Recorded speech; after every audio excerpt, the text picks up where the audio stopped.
aí, galera querida do meu coração, tudo na paz, tudo beleza, tranquilo? Bem-vindo a mais uma aula de ciência no canal do professor Rafael Matos. E hoje nós iremos estudar um pouquinho sobre eletromagnetismo, que é um campo da ciência que relaciona eletricidade e magnetismo. Nós já vimos um pouquinho sobre eletricidade, eu vou fazer algumas recordações, algumas lembranças sobre eletricidade. E o magnetismo, vocês talvez já ouviram falar alguma coisa relacionada sobre o ímã, ou não sei se vocês sabem que o nosso planeta é um grande ímã, o planeta Terra é um grande ímã que tem um potencial muito grande de magnetismo também. E nós iremos estudar como isso influencia tanto na vida dos seres vivos, da natureza, nos ecossistemas, na estrutura da Terra, e também como que isso influencia nas tecnologias, nas transformações de energia que nós temos hoje, na tecnologia do celular, de equipamentos eletrônicos. Então vamos lá, vem comigo, presta atenção aqui, acompanha comigo, muita atenção nessa hora, beleza, galera? Então, lembrando que a eletricidade, que é um termo geral para especificar, que abrange, né, diversos fenômenos relacionados à presença ou fluxo de cargas elétricas, beleza? E o magnetismo está relacionado com a capacidade de atração, capacidade de atrair. Como que foi descoberta essa capacidade de atração? Através de estudos há muito tempo atrás, antes de Cristo, descobriram que existia uma rocha que tinha um minério chamado magnetita, tá? Que tinha esse potencial de atrair metais, de atrair ferro e metais, tá? E nós encontramos esse mineral presente nos ímãs, né? Se você já brincou com ímã, já deve ter visto o ímã. O que tem de curiosidade no ímã? Eu tenho um polo norte e um polo sul. Sempre o ímã vai ter dois polos, o polo norte e o polo sul. Ainda que eu quebrar esse ímã no meio, veja bem, esse ímã que nós quebramos ele aqui, e esse lado dele agora se tornou um polo sul, e esse lado dele aqui se tornou um polo norte. Então eu tenho dois ímãs com dois polos sul e polos norte. Se eu pegar o ímã com polos opostos, eles se atraem. Se eu pegar o ímã com polos iguais, eles se repelem. Isso também não é novidade para vocês, né? Existem dois tipos de ímã que nós estudamos. Os ímãs naturais, que são esses formados pelo mineral magnetita, como nós falamos, né? A própria Terra, nós vamos ver melhor que ela é um ímã, um grande ímã natural. E também existem os ímãs artificiais. Alguns são criados através da eletricidade, são feitos através da eletricidade, que são os eletroímãs, que nós iremos estudar daqui um pouco, utilizados em celulares, notebooks, em portões, né, em fechaduras eletromagnéticas. Assim também como eu posso criar um ímã. Uma chave qualquer de metal, uma chave Phillips, eu peguei um prego aqui, e nós vamos ver, eu vou tentar imantar essa chave, ela não é um ímã, mas a partir do momento que eu estou com o ímã aqui, eu tenho contato desse ímã com essa chave, eu imantei ela, então eu estou fazendo com essa chave agora um ímã artificial. Vamos ver se ela tem capacidade de atração. Eu peguei um preguinho aqui na mão que eu achei ali, vamos ver se eu consegui imantar esse metal agora. Olha. Então eu consegui criar um ímã artificial, eu imantei esse metal através do contato que ele teve com o ímã, tá? Então é um ímã artificial também. Mas nós veremos muito mais os ímãs artificiais feitos com energia elétrica, que são os eletroímãs. Vamos para eles agora? Então, galera, olha essa imagem agora que eu coloquei, né, do nosso planeta. Nosso planeta, como eu disse para vocês, ele é um grande ímã. Se entende-se que devido aos movimentos do interior da Terra e aos elementos presentes no núcleo terrestre, principalmente o níquel e o ferro, tem o potencial de gerar esse campo eletromagnético ao redor da Terra, né? Nós sempre vemos a flechinha saindo do polo sul e indo para o polo norte. No entanto, a gente diz que está saindo do polo magnético norte da Terra, indo para o polo magnético sul, tá?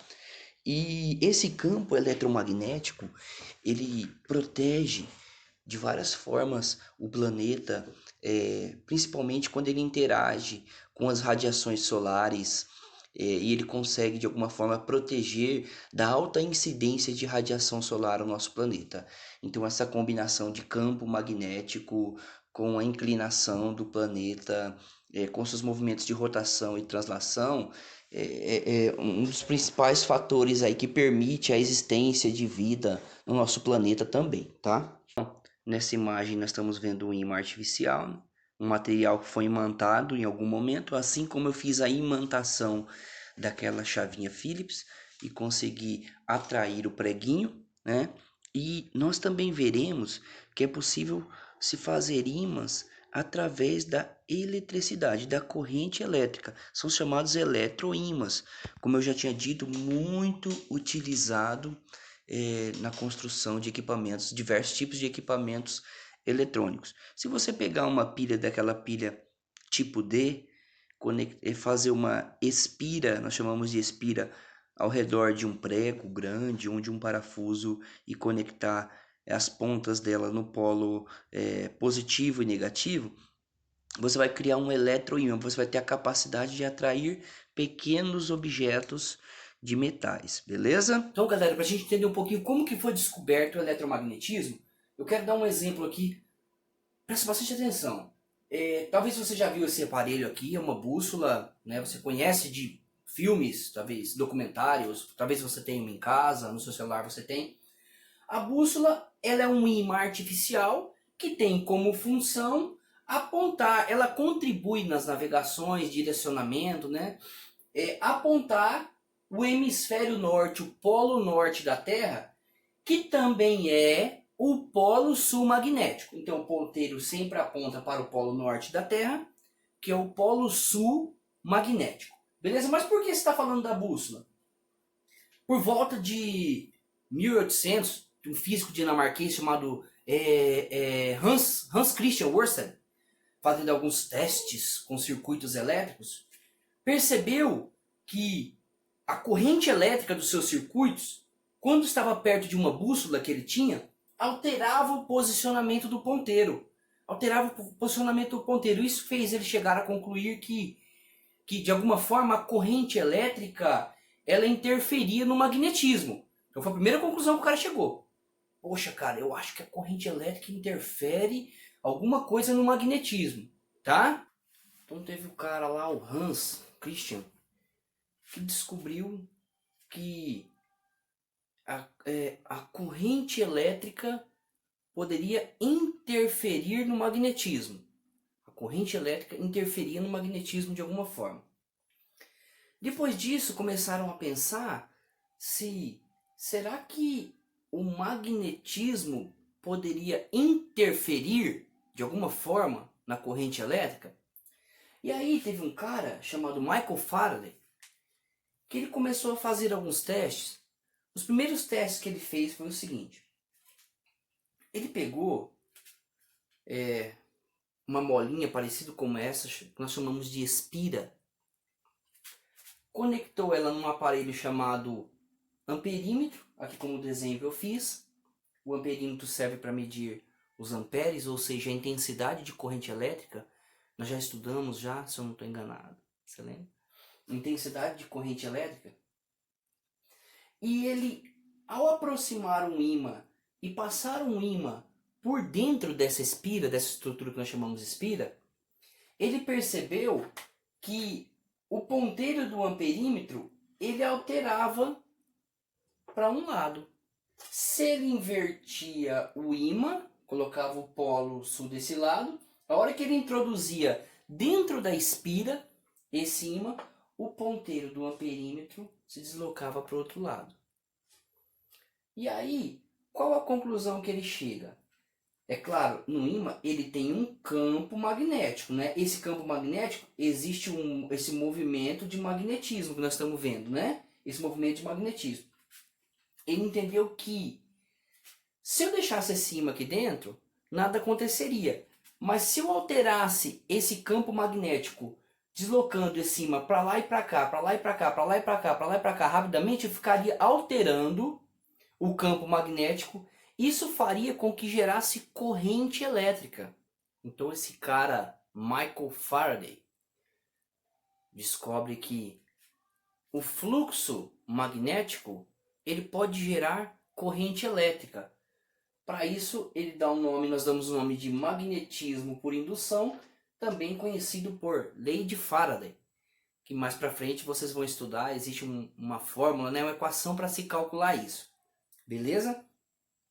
E é dessa forma que nós vemos que hoje é construído motores, são construídos turbinas, através desse magnetismo, aonde sempre vai ter um ímã com determinado movimento contínuo, sempre ao redor de cima vai ter espiras, né, que nós chamamos de bobinas. Se forem muitas espiras, nós chamamos de bobinas. Então, para a gente simplificar e finalizar, eletromagnetismo é essa relação existente entre a corrente elétrica poder influenciar no potencial magnético e também o fluxo magnético influenciar produzindo corrente elétrica, tá? De uma forma bem simples. Então, nós vamos ver a construção de motores elétricos, a geração de energia hidroelétrica também funciona dessa forma. Se você dá uma pesquisada lá depois, como que ocorre a produção de energia elétrica, é claro que é uma rede, é uma série de transformações de energia até chegar na produção de energia elétrica, mas dessa forma que também ocorre. E é isso aí, galera. Eu espero que vocês tenham gostado, vocês tenham entendido, tá? Se tiver alguma coisa que não ficou clara, aí vocês podem perguntar, beleza? Fiquem com Deus, fiquem na paz e bom estudo para vocês.